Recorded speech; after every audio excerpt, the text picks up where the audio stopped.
Berlín tiene secretos por todas partes. Solo hay que saber dónde buscar. ¿Por qué hay un edificio de viviendas que hace que la gente se quede mirándolo? ¿Algunas de esas ventanas son reales? Son todas falsas, ¿no? ¿Son falsas las ventanas? ¿Cómo ha logrado una empresaria combinar la Guerra Fría y el curry en polvo en el aperitivo favorito de Berlín? Es excelente. ¿Y qué relación tienen unas tuberías rosas con el plan de Hitler para la dominación mundial? Era una demostración de pura megalomanía. Toda gran ciudad tiene sus secretos. Se esconden a nuestro alrededor. Vamos a conocerlos y a ver el mundo con otros ojos. Vamos en busca de secretos. Berlín.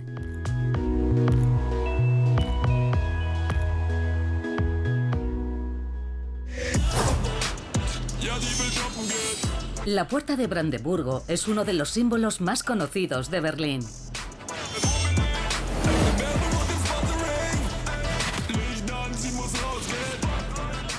La Puerta de Brandeburgo es el monumento arquitectónico público más icónico, famoso y conocido de Berlín, y ha sido testigo del drama de las distintas fases de la historia de Berlín. Aparecen sellos, postales y monedas. Unos 12 millones de turistas al año se acercan para hacerse fotos, y es el lugar donde hasta 1 millón de alemanes se reúnen para celebrar desde el Año Nuevo hasta los partidos de la Selección Nacional de Fútbol. Pero el monumento más famoso de Berlín esconde un secreto. Echemos un vistazo a este cuadro de este mismo lugar en 1806, poco después de que se construyera la puerta. Se ve una diferencia entre la figura que tenemos en la puerta del cuadro y la que tenemos aquí delante. La figura de la puerta actual es distinta. Sujeta a algo. Un báculo de la victoria que falta en el cuadro. ¿De dónde salió?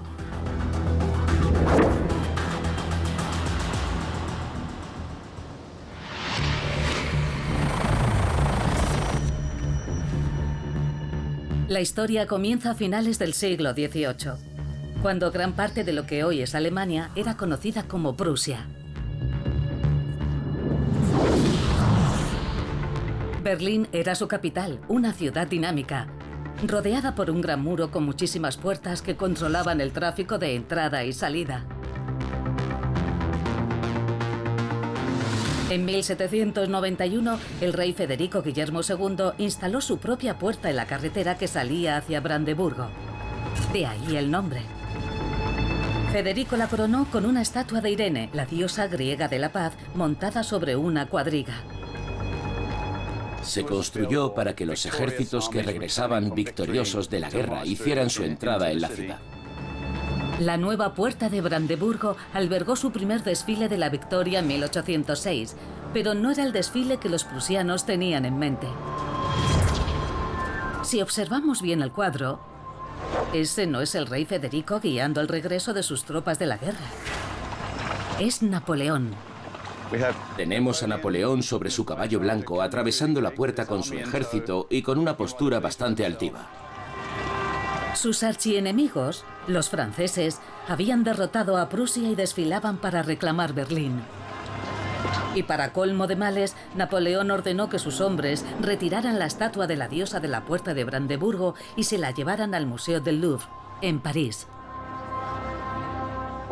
Solo quedó una especie de pica. La eliminación de la estatua conmocionó a toda la ciudad. Pero 8 años después, los prusianos le dieron la vuelta a las tornas. Derrotaron a los franceses y fueron a París a recuperar su estatua.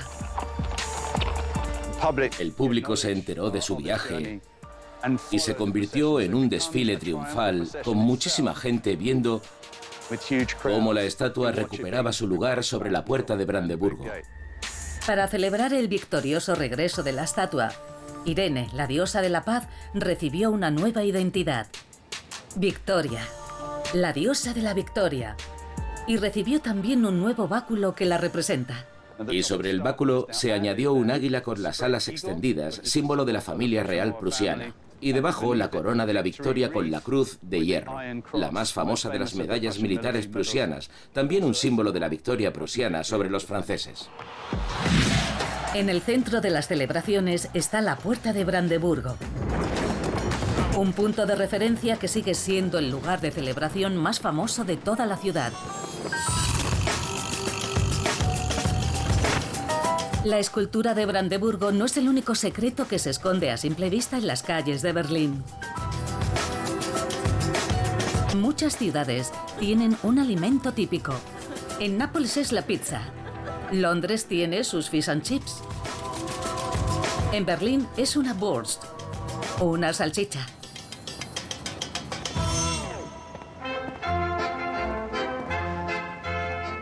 Hola, una currywurst con un panecillo, por favor. Pero no es una salchicha normal y corriente. Las salchichas son muy alemanas, un alimento antiguo e histórico. Es una currywurst, un aperitivo aderezado con una riquísima salsa de curry. Hay que hacer bien la salsa. Se debe conseguir un rico sabor a tomate. Es excelente. Cada año los berlineses comen alrededor de 70 millones de raciones de este aperitivo. Pero resulta extraño. Después de todo, el curry proviene de la India. Y Alemania no es precisamente famosa por la comida picante.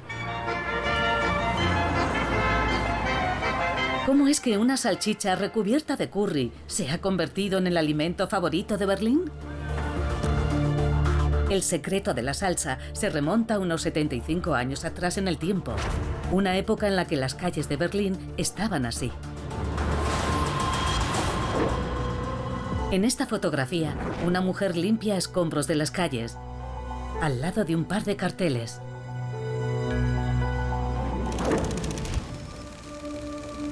Es de poco después de la Segunda Guerra Mundial. Berlín estaba dividida en diferentes sectores, controlados por los soviéticos en el este y los británicos, los franceses y los americanos en el oeste.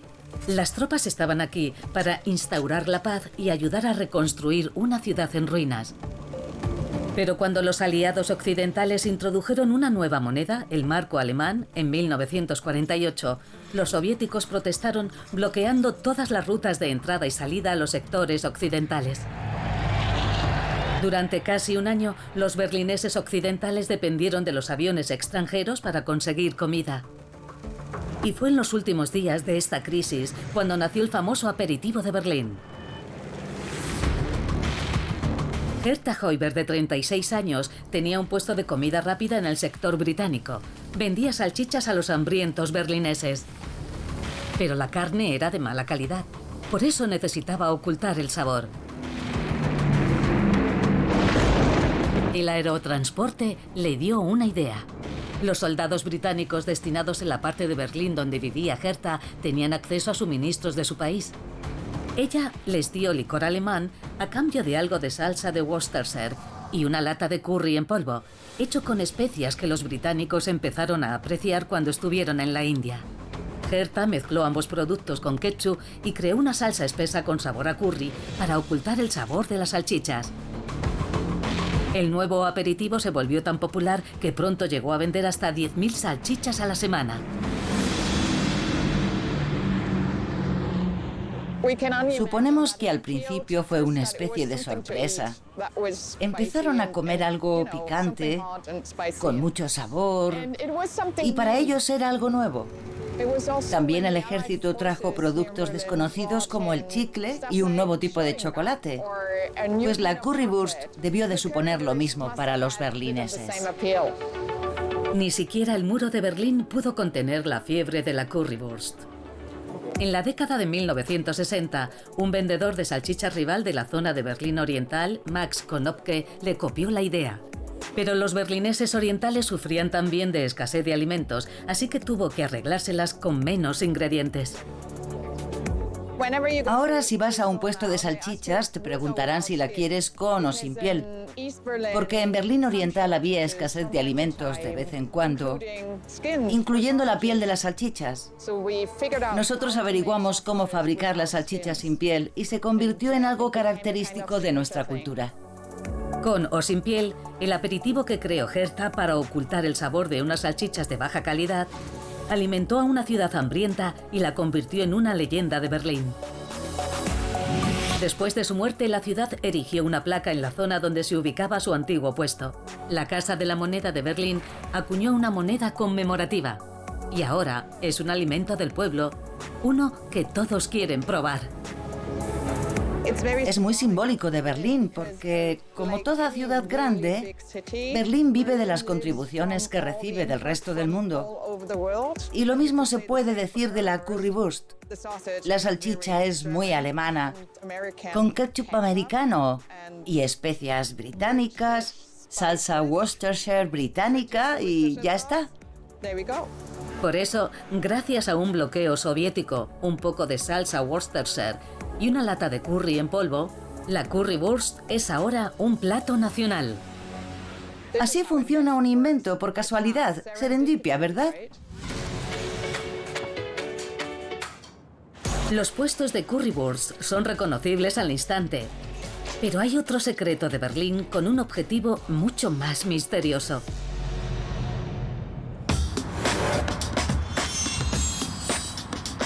Si dais un paseo por Berlín, tenéis casi garantizado tropezaros con algunas de estas tuberías rosas. Serpentean por las calles, por las aceras, parecen una instalación de arte moderno y se extienden a lo largo de casi 60 kilómetros por toda la ciudad. ¿A dónde van estas tuberías rosas? ¿Por qué son rosas? ¿Y qué llevan en su interior? La historia comienza en 1937, cuando Adolf Hitler tenía grandes planes para la Alemania nazi. Y para crear una superpotencia, necesitaba también una supercapital. La idea de Hitler consistía en enseñarle al mundo la mejor y más moderna capital que jamás hubiera existido. Dijo que París y Londres no eran nada comparado con esto. Se suponía que la gente vendría y se daría cuenta de que era mucho más grande y mejor de lo que nadie se hubiera atrevido a construir en ningún otro sitio. Ordenó a su arquitecto jefe, Albert Speer, que reconstruyera Berlín a una escala épica. Hitler planeaba llamar a esta nueva ciudad Germania. Un impresionante gran salón sería el espacio cubierto más grande del mundo. Y dos gigantescas estaciones de ferrocarril dejarían boquiabiertos a los visitantes. De norte a sur la atravesaría un inmenso bulevar que se utilizaría solo para desfiles estatales, la Avenida del Esplendor. Y en su entrada Hitler planeaba construir un enorme Arco del Triunfo. Con casi 120 metros de altura, sería unas 6 veces más grande que la Puerta de Brandeburgo. Era una demostración de pura megalomanía. Defendía la idea de la existencia de una raza superior, de que la Alemania de Hitler sería la más importante que el mundo moderno hubiera visto. Pero antes de que Speer pudiera ponerse a construir Germania, debía hacer algunas pruebas. Si observamos, ¿qué estructura más extraña? Este enorme bloque de hormigón se conoce por aquí como la seta. ¿El por qué? Porque tenemos una piedra base que es como un inmenso tallo. En la parte superior, una estructura a modo de paraguas que le da el aspecto de seta gigante. Speer construyó esta seta de unas 12.000 toneladas en la esquina sudeste de la ciudad en 1941, para imitar el tamaño de uno de los 4 pilares del Gran Arco de Germania. El enorme bloque cilíndrico, hecho de hormigón. Este cuerpo de carga pesada fue instalado aquí para poder comprobar lo estable que era el terreno. Porque el problema de construir en Berlín es que la ciudad está sobre un pantano. Hay quien dice que el propio nombre Berlín es una palabra del antiguo eslavo occidental que significaba ciudad pantano. Speer necesitaba saber si esa inmensa estructura de hormigón se hundiría como una piedra en el mar. Hay una serie de agujeros tallados en el hormigón que salen hacia el exterior y hay unas marcas fijas. Mirando a través de este aparatito se ven las marcas exteriores. Y si estas cambiaban de posición, significaba que el edificio se estaba hundiendo y que tenían problemas. Speer calculó que, mientras la estructura no se hundiera más de unos 6 centímetros, el plan funcionaría. La idea de que, de algún modo, gracias a la mera fuerza de voluntad y al hecho de ser la raza superior, podíamos ser capaces de doblegar a la madre naturaleza, suponía un acto de arrogancia sin parangón. Pero en 2 años y medio, el pesado cuerpo de carga se hundió casi 18 centímetros. Todas estas pruebas demostraron que no se podía hacer.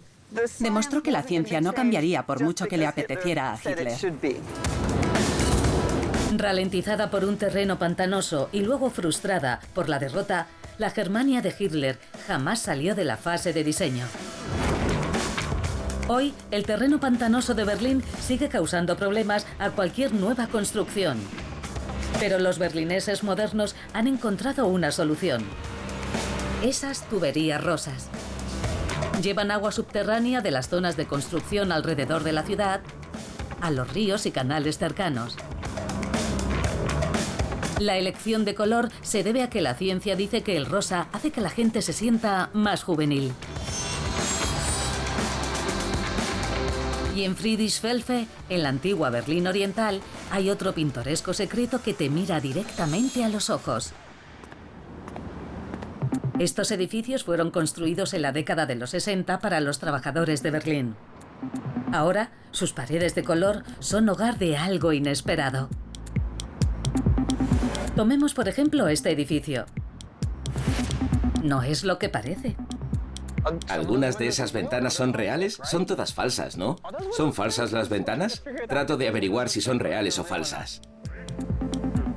Veo un pájaro volando delante de una y tendrías que poder ver el refle. Vaya, qué intenso. Toda esta fachada es un inmenso cuadro. Son dibujos diferentes. Gente dando de comer a unos pájaros, una ardilla ayudando a una mujer con su colada, también un osito subiéndose a un árbol. El edificio es una sorpresa, pero los dibujos no. Porque Berlín está considerada una de las ciudades con los mejores grafitis del mundo. Atrae a artistas callejeros de todos los rincones para que vengan a mostrar sus habilidades. Pero, ¿por qué Berlín? ¿De dónde surgió esa reputación? Hay una pista en Mauer Park, en el centro de la ciudad. Es una gran zona verde. Si miras a tu alrededor, no hay nadie que no esté disfrutando. Están paseando, corriendo, montando en bicicleta o paseando a sus perros.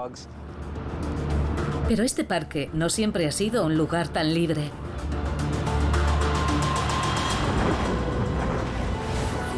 Me encuentro casi en el lugar donde se hizo esta foto. Estamos en la zona donde se dividía el este y el oeste de Berlín.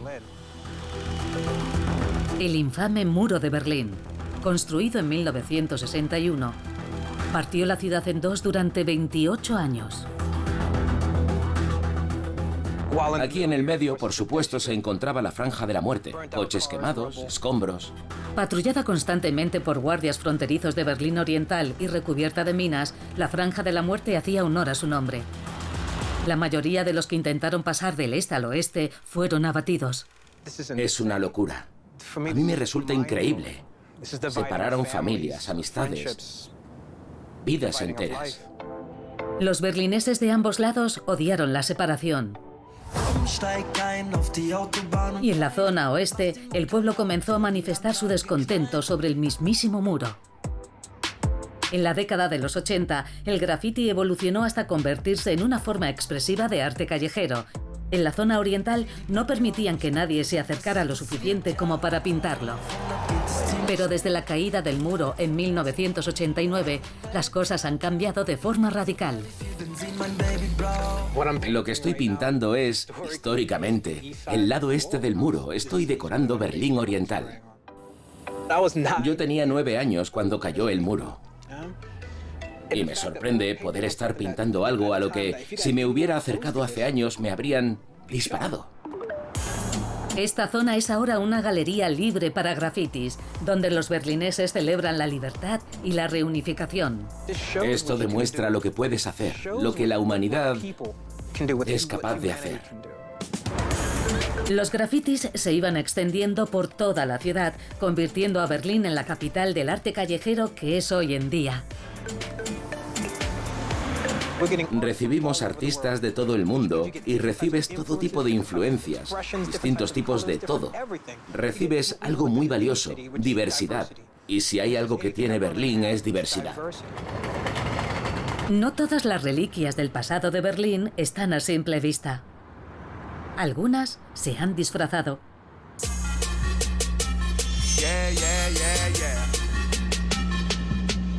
Hay que buscarla.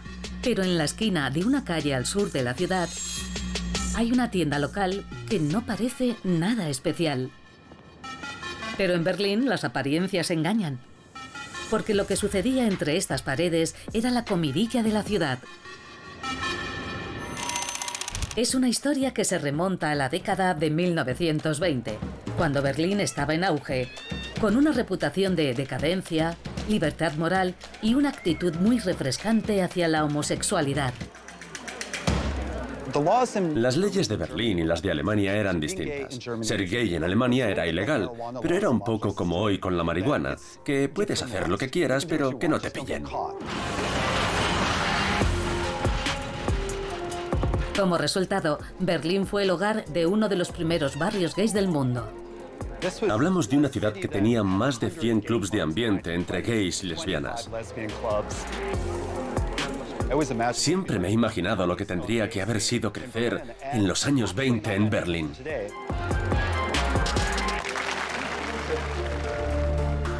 En 1927, en el cenit de esta época, lo que es ahora una tienda de productos biológicos en Motzstraße, era el club nocturno más famoso de la historia, El Dorado. Era uno de los locales más depravados de Berlín en los años 20. En su letrero se podía leer: aquí puedes hacerlo. Con sus camareras travestis, sus actuaciones de drag queens y de cabaret, El Dorado sobresalía por encima del resto de clubs de la ciudad. Necesitabas corbata para entrar. Tenías que venir de frac o con vestido de noche. En los muros de este sitio estaban colgadas las fotos de los famosos que habían pasado por allí. Se puede ver que Marlene Dietrich pasó por allí, Greta Garbo también, Chaplin. Otros de los habituales de El Dorado fue el joven escritor inglés Christopher Isherwood, que se había mudado a Berlín en 1929, dándose cuenta de que podía explorar abiertamente su homosexualidad. De repente pudo vivir abiertamente como gay. Disfrutó de las actuaciones de cabaret y seguro que le sirvió para desarrollar los personajes de su libro Adiós a Berlín. El libro Adiós a Berlín inspiraría posteriormente la obra de teatro y película musical Cabaret, que se desarrolla en un club nocturno de Berlín en 1931. El mismo año que El Dorado recibía la visita de otro famoso invitado.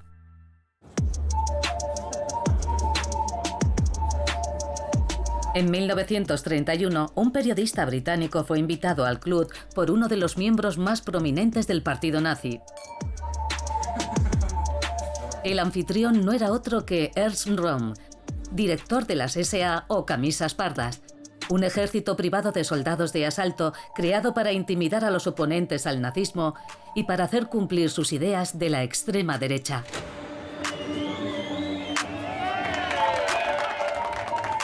Pero Röhm era también gay. A principios de los años 20 había muchísimos gays en el partido nazi, especialmente en las SA, y muchos hicieron de El Dorado su hogar. De hecho, una de las anfitrionas del club era uno de los soldados más efectivos de Röhm. Resulta extraordinario que una sección paramilitar del partido nazi estuviera vinculada a este club. Pero la situación estaba a punto de cambiar. Se produjo un punto de inflexión entre 1929 y 1933. Se demostró lo rápido que unos derechos que se consideraban estables y permanentes podían desaparecer. Cuando los nazis llegaron al poder en 1933, tomaron medidas contra la homosexualidad como forma de controlar a posibles rebeldes.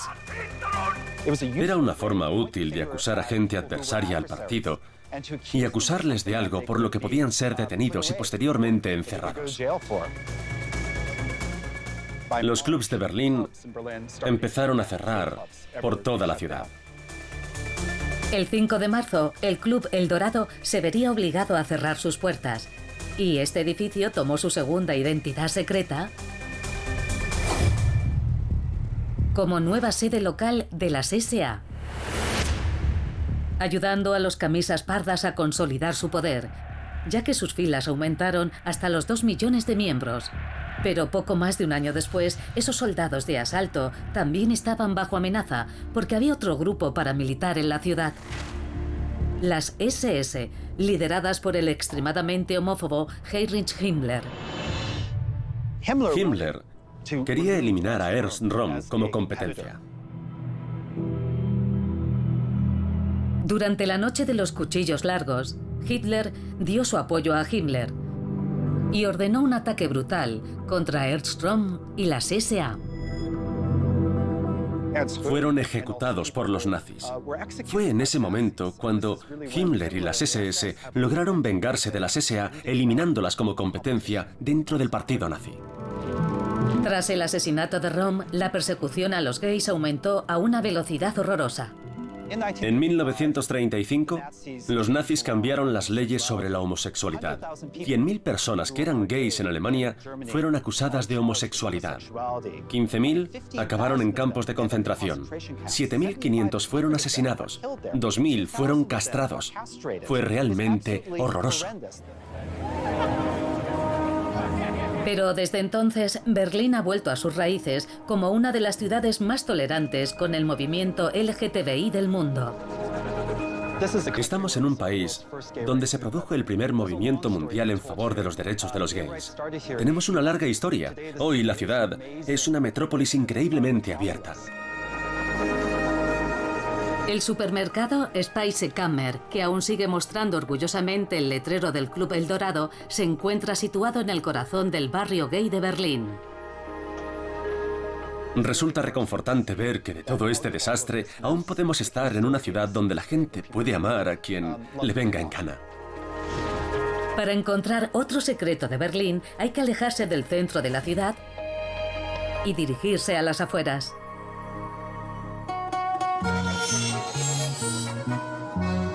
En el extremo más occidental de Berlín se encuentra el bosque de Grunewald, con su famosísimo mirador Teufelsberg, conocido como Montaña del Diablo. Es una zona a la que acuden los berlineses para alejarse del ajetreo de la rutina diaria. Es un espacio que gusta y los berlineses vienen a descansar y a disfrutar. Parece un lugar normal para ir de excursión. Pero esta colina oculta no solo uno, sino 3 secretos. Si miráis bien de cerca el suelo, podréis ver que está lleno de cosas que no tendrían que estar aquí. Esto forma parte de una baldosa. Se puede distinguir que es un fragmento de suelo con un trozo de baldosa por encima. Por aquí tenemos ladrillos, materiales de construcción. Aquí algo interesante. Tenemos un bloque cuadrado de granito. Todas las calles de Berlín estaban asfaltadas con esto. ¿Cómo ha llegado todo esto a la cima de esta colina? Para investigarlo, tenemos que remontarnos a la Segunda Guerra Mundial, cuando los aliados lanzaron casi 70.000 toneladas de bombas sobre la ciudad. En 1945, la ciudad estaba en ruinas. El 80% del centro de Berlín estaba destruido. En cuanto la guerra acabó, tuvieron que limpiarlo todo. Pero, ¿dónde podían dejar todos los escombros? La elección obvia era en el bosque. Cada día, hasta 80 camiones llevaban fragmentos de Berlín al Grunewald y los iban echando sobre los montones ya existentes. Tardaron 22 años y crearon un montículo de más de 120 metros de altura.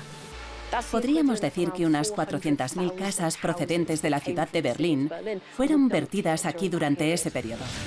Por eso, es una montaña totalmente artificial. Son fragmentos de casas. Aquí vivieron familias durante décadas y décadas. Tal vez generaciones de familias vivieron en esos pisos destruidos en unos pocos años. Pero los escombros de la Berlín de posguerra no es el único secreto que se esconde bajo Teufelsberg. Porque en la base de esta pila de escombros se encuentran los restos de un edificio gigante. Una academia militar nazi, fundada en 1937 y cuya primera piedra fue puesta por el mismísimo Adolf Hitler. La idea era que los miembros de la raza aria pudieran ir a esa universidad y aprender todo lo relativo al nacionalsocialismo, con el estilo de vida que querían crear. Sin embargo, durante la Segunda Guerra Mundial, la construcción de la academia se interrumpió y finalmente nunca se llegó a terminar. Tras la derrota de Alemania, los berlineses estaban más que dispuestos a derribar este prominente recordatorio del régimen nazi. A finales de los años 40, hubo varios intentos de derribar el edificio, la estructura de la facultad, creada por los nazis. Pero el hormigón utilizado era increíblemente fuerte, tanto que era casi imposible de destruir. Lo que decidieron hacer fue recubrirlo de escombros. Los mismos escombros utilizados para crear Teufelsberg. Pero sus secretos no se detienen aquí, aún queda otro último secreto en la cima. Esta es una estación espía creada en la década de 1970 para escuchar las comunicaciones entre la Unión Soviética y los países del bloque del Este. Teufelsberg es una de las dos únicas colinas significativas de todo Berlín. La estación espía puede detectar señales de radio a 700 kilómetros de distancia. Con tantísimo rango, los británicos y los americanos podían escuchar conversaciones en Alemania Oriental, Polonia y Checoslovaquia, interceptando comunicaciones críticas. La tecnología y rango de la estación de Teufelsberg la convirtieron en un lugar determinante. Esta estación fue un paso adelante en cuanto a actividades de vigilancia durante la Guerra Fría. Y mucha gente ha argumentado que la ubicación de dicha estación contribuyó a la congelación de actividades durante los años 70 porque era tan buena que el enemigo suponía una amenaza mucho menor. Y todo gracias a un montón de escombros que se convirtieron en una montaña artificial.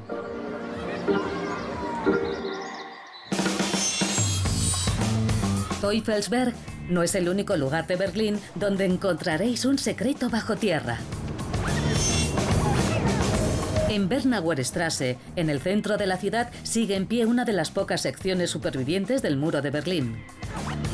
A su lado, una hilera de postes de metal señalan el lugar donde se levantaba antiguamente el muro. Pero si nos fijamos un poco más de cerca, veremos que en el suelo también hay una serie de placas de metal que se estiran en línea recta por el césped. Parecen señalar un camino y si lo seguimos, nos llevará hacia la acera. ¿Para qué sirven estas placas de metal? Para averiguarlo, seguiremos la dirección hacia la que señalan.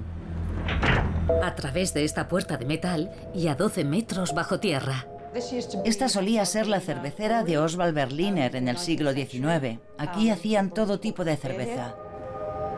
Esta enorme caverna se construyó en un principio para resolver un problema técnico al que se enfrentaban todos los cerveceros del siglo XIX.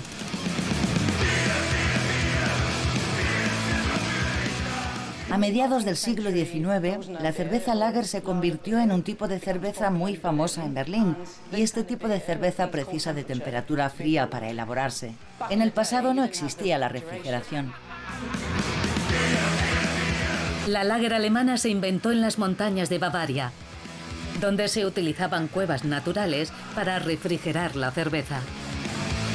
Pero en Berlín, los cerveceros tenían que excavar sus propias cuevas, y eso era un problema.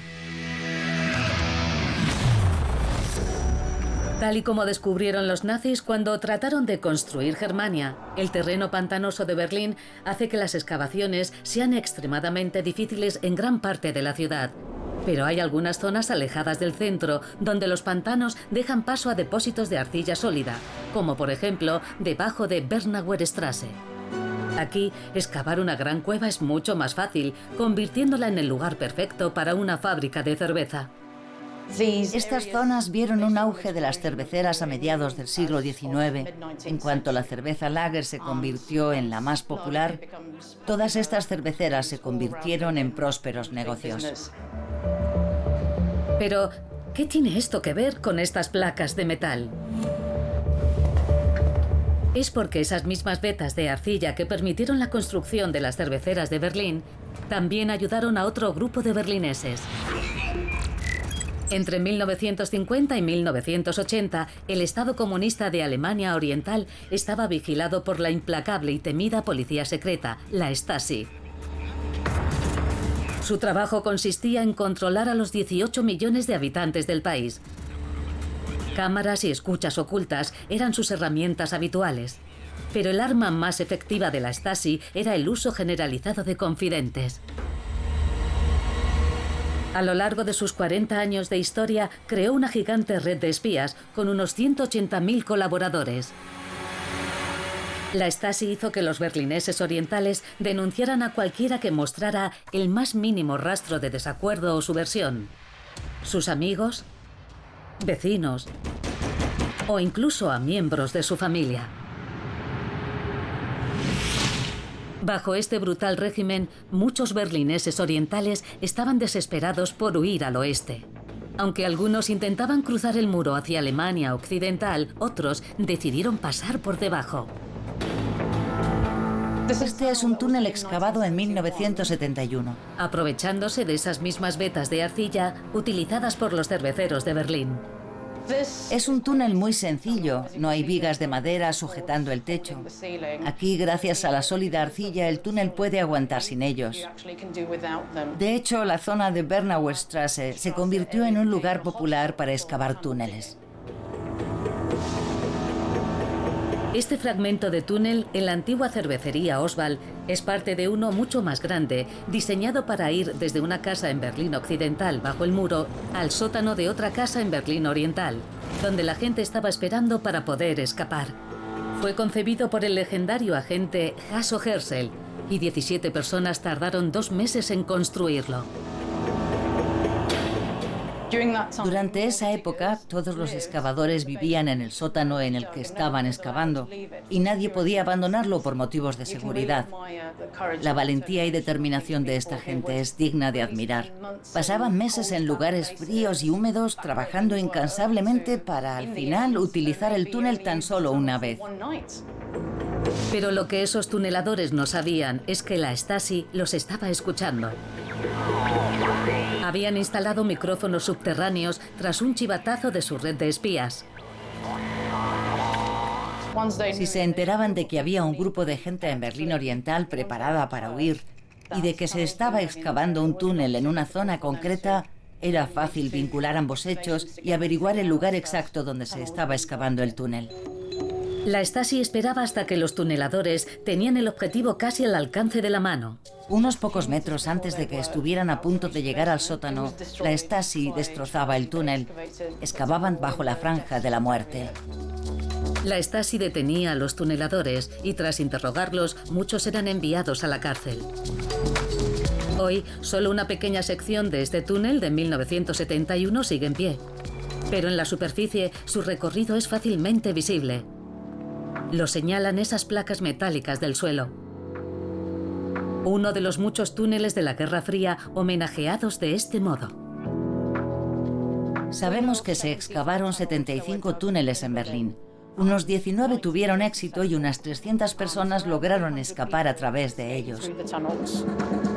Y hay otro secreto en las calles de Berlín que cuenta una historia de desafío y huida. Rodeado por el ajetreo del centro de Berlín, hay un parque tan pequeño que resulta difícil verlo. Y es una pena, porque en una esquina hay unas intrigantes esculturas talladas en piedra. ¿No es una visión extraña en un parque de ciudad? Pero si nos fijamos más de cerca, veremos que son figuras inquietantes. Gente encarcelada. Un grupo apesadumbrado de mujeres y niños. Y algo más. Una inscripción escrita en ella dice: el amor supera incluso la fuerza de los crímenes del dictador. ¿Qué son estas esculturas? ¿Y qué extraña historia cuentan sus figuras y sus inscripciones? La respuesta está aquí al lado, en Rosenstrasse, donde hace 80 años, en lugar de edificios de oficinas, habríais visto esto. El edificio de esta fotografía ya no existe, pero era un edificio administrativo judío. Un centro donde la comunidad judía local podía ir en busca de ayuda y consejo. En aquella época aún había una considerable comunidad judía en Berlín, tras el inicio de la Segunda Guerra Mundial. Y aunque muchos judíos se habían ido, al menos unos 50.000 permanecían en la ciudad. A principios de 1943, la mayoría de los judíos de Berlín habían sido trasladados a campos de concentración. Un pequeño número pudo quedarse para realizar trabajos forzados en fábricas de munición. Pero no mucho tiempo más. Hitler y Himmler decidieron que había llegado la hora de limpiar Berlín de judíos. Querían limpiar toda Alemania de judíos y realizaron una gran ronda de detenciones. El 27 de febrero de 1943, la Gestapo detuvo a unos 10.000 judíos restantes. 2.000 fueron detenidos aquí, en el Centro de Ayuda Social Judío. Eran hombres casados con las llamadas mujeres arias, y los nazis no querían provocar un malestar entre la población no judía. A la Gestapo se le dijo que no enviaran a estos judíos a los campos de concentración. En su lugar, los trajeron aquí. Uno de ellos era Julius Israel, de 30 años.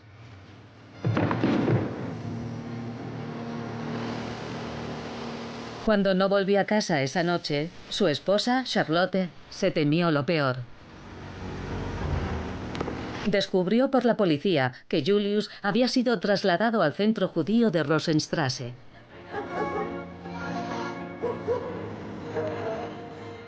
Cuando llegó allí, se unió a una multitud de mujeres no judías, todas desesperadas por tener noticias de sus maridos.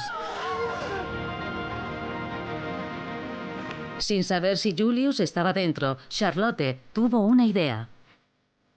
Utilizó su atractivo aspecto y convenció a un guardia para que le consiguiera la tarjeta de racionamiento de Julius bajo el pretexto de que sin ella se moriría de hambre.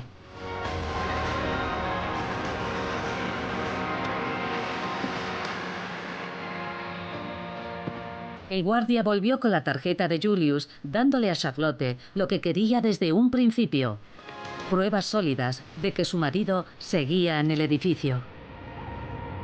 Las esposas llegaron no para manifestarse, sino porque no sabían qué pasaba. Querían conseguir información sobre lo que les iba a pasar a sus maridos. Pero poco a poco fueron llegando más. Había cientos de mujeres que se quedaron allí quietas en señal de protesta, sin hacer ningún tipo de gran gesto, sencillamente allí de pie.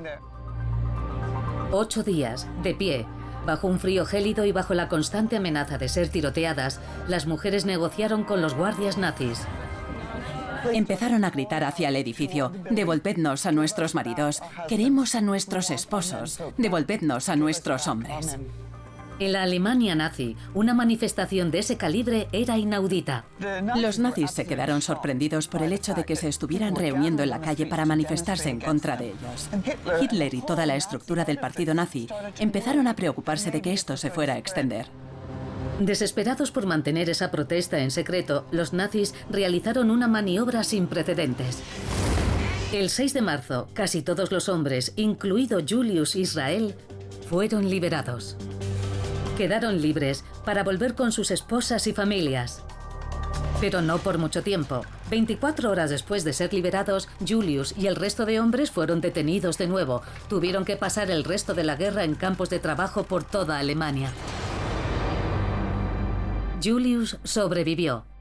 Es una pequeña victoria, pero la manifestación de Rosenstrasse sigue siendo excepcional por haber sido la única manifestación pública contra el Holocausto en la Alemania nazi.